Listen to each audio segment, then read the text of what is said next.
What's up everyone, Alex here. Front Mission 3 is one of my favorite tactical games of all time.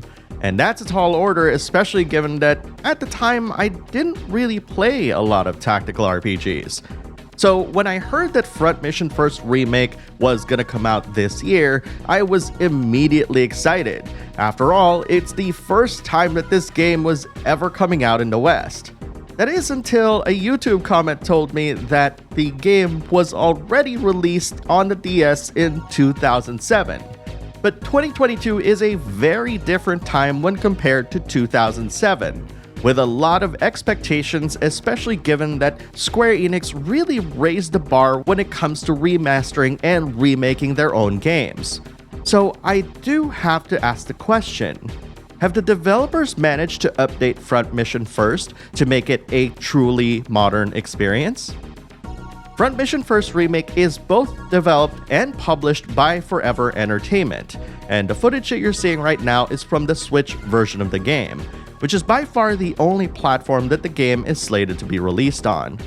Front Mission First Remake features two scenarios, with the second scenario acting as both hard mode and a different story progression than the first game. This second scenario was present in the original Japanese PlayStation and the global release of the DS version, so there's nothing new here. And as I said, this is the first time that I'm playing Front Mission First. As I said, I didn't even know about the original release in the DS. So needless to say, I'm pretty hyped for this one. For folks who don't know anything about this game, Front Mission is an old school tactical RPG. That being said, this is one of those tactical RPGs where you don't need to choose a direction to face after you finish your turn, and it's different than other tactical games in that you can actually choose to retaliate or guard attacks if you're able, which does prolong the battles a little bit. What's also unique about Front Mission is the amount of detail that it has during battle when it comes to its Wanzers, which is what you call the mechs in this game. Each Wanzer gets 4 different HP bars, which is for the body, both left and right arms, and its legs. And it's pretty intuitive to just kind of think about what these all mean. If you manage to deplete the HP of the body, you completely destroy the Wanzer. They're just completely out of the battle. And as implied, if you destroy the different parts of the Wanzer, it disables some of their abilities. For example, if you destroy their left and right arms, this also disables the use of whatever weapon is on those arms at that time. But this excludes shoulders, by the way. And if you destroy its legs, that means this Wanzer will have less mobility. As you can imagine, this can lead to situations where you literally have a Wanzer on the battlefield, but with no usable weapons and have terrible mobility, which isn't quite fun to deal with. And keep in mind that targeting each of these parts is randomized, and it's because of that the gameplay is actually based on how you can mitigate randomness using the tools given to you. This will make you really question the kind of loadouts that you make. So for example, if you equip a submachine gun that can hit multiple times, that'll give you a higher probability of hitting one or more different parts of a Wanzer. But of course, this comes at the cost of damage. Whereas if you equip something like a rifle or a melee weapon, you'll have a higher chance of dealing massive damage to one random part, which might be beneficial depending on your strategy. And in case you missed it, the battles in Front Mission First Remake are lengthy, and even the first few battles take a minimum of 20 minutes to finish. And keep in mind that this is using the new modern controls that the developer put into the game.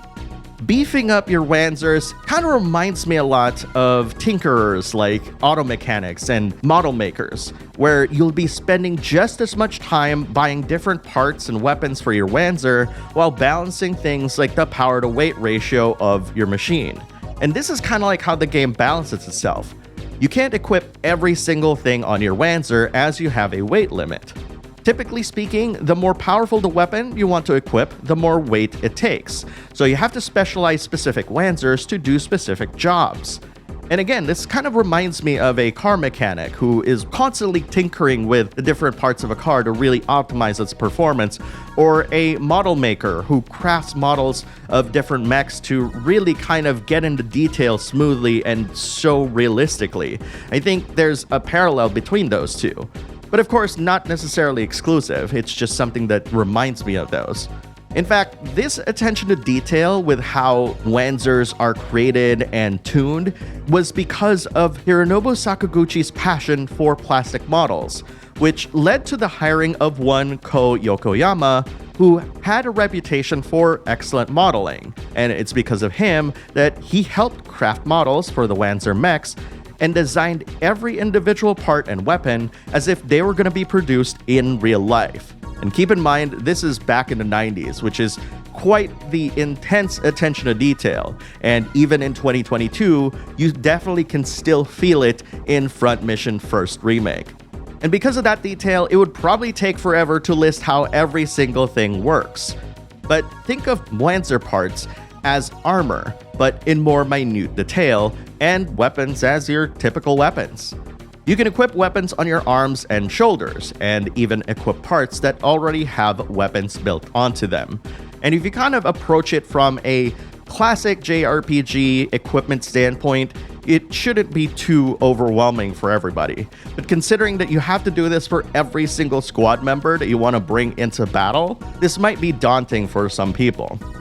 As far as the story itself, it's pretty okay, I would have to say. It's about two warring factions that are vying for control of Huffman Island, which basically boils down to it being very political in nature and, comparatively to other tactical games, extremely bare bones. So there's not much in the way of storytelling here. The localization itself is pretty strange, as it reads as though it was localized by non-English native speakers. And I say that because there are certain idiosyncrasies in the dialogue that just feel kind of unnatural because of the way that the dialogue is written.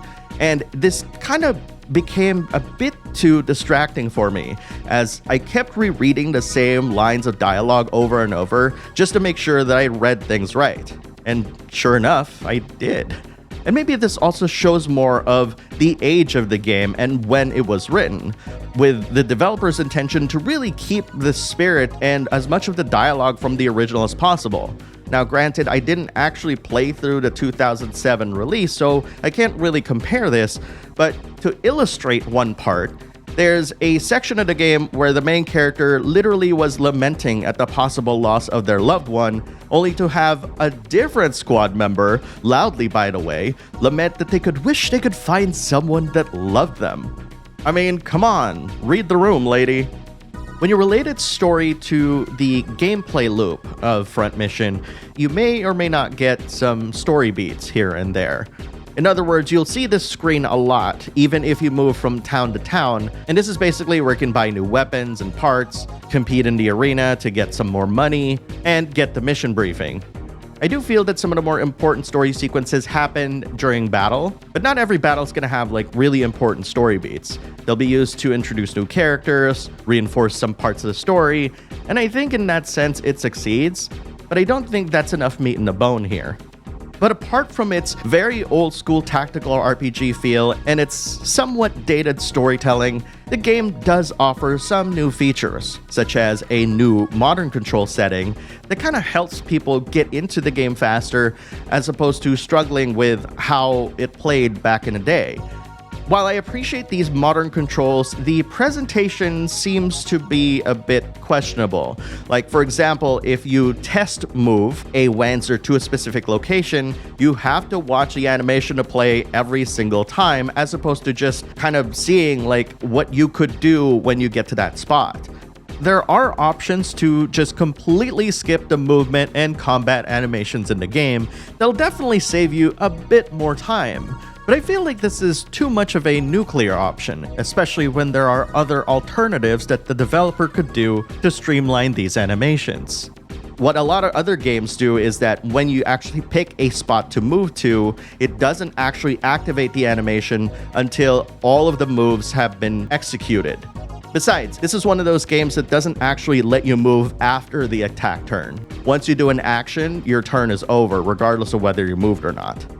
The game also sports some updated graphics, although there are some cutscenes that have the frame rate really dropping at times, and I was just kind of really worried because I thought the game was gonna freeze at times.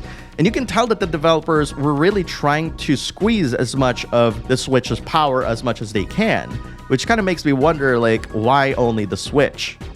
One of my favorite parts about Front Mission First Remake is the fact that you can see all of these Wanzers in full 3D and actually see all the physical changes that get applied by buying new parts and weaponry.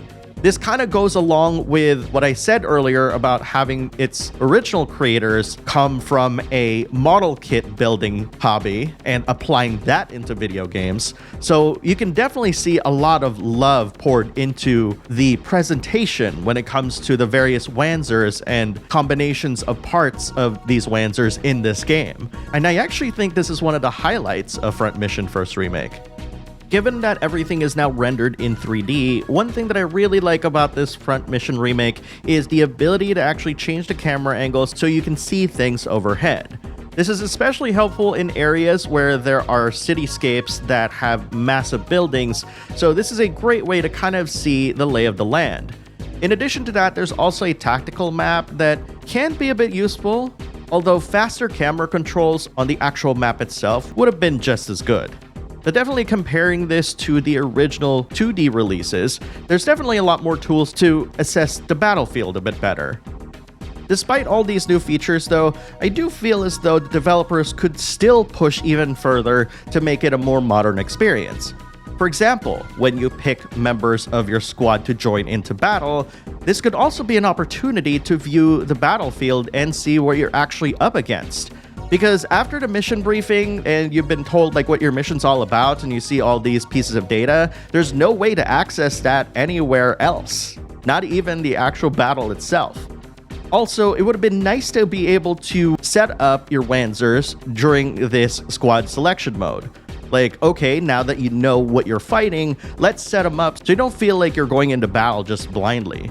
Like, these are the kind of small quality of life features that could greatly improve the experience and make you feel more empowered to really experiment with different builds, as opposed to just kind of jumping into battle at random with very little expectation of like what you're supposed to fight at that time. Front Mission First Remake also features a reorchestrated soundtrack. The original soundtrack was done by Norikuo Matsueda with support from Yoko Shimomura, who was also working on the soundtrack for Super Mario RPG at the time. The soundtrack didn't really leave that much of an impression on me, as I felt that some of them were okay, but some of them just kind of reinforced the gritty nature of the game and didn't really provide that much variety and color and flavor to the compositions. They just kind of blended in the background for me. The Front Mission First Remake doesn't necessarily reach the heights of all the other Square Enix remakes out there, but given how impressive those games are, I think it's even just more surprising to me that we're getting a Front Mission game in 2022. There are a lot of passionate fans who will love what they did with this game. So if you're like me who missed out on the 2007 DS release and want to check out this game and see what it's all about, be forewarned that this is going to be a much more hardcore tactical RPG experience than you're used to. I'm a bit reluctant recommending the game given how Square Enix has released so many other great tactical RPGs that are doing so much more. That said, if you love mecha and the idea of commanding your own army of Wanzers and being your own mechanic and tinkering with the little pieces that make these mechs truly destructive and powerful, and you've got lots of time to spare, then I think you'll like what Front Mission First Remake offers.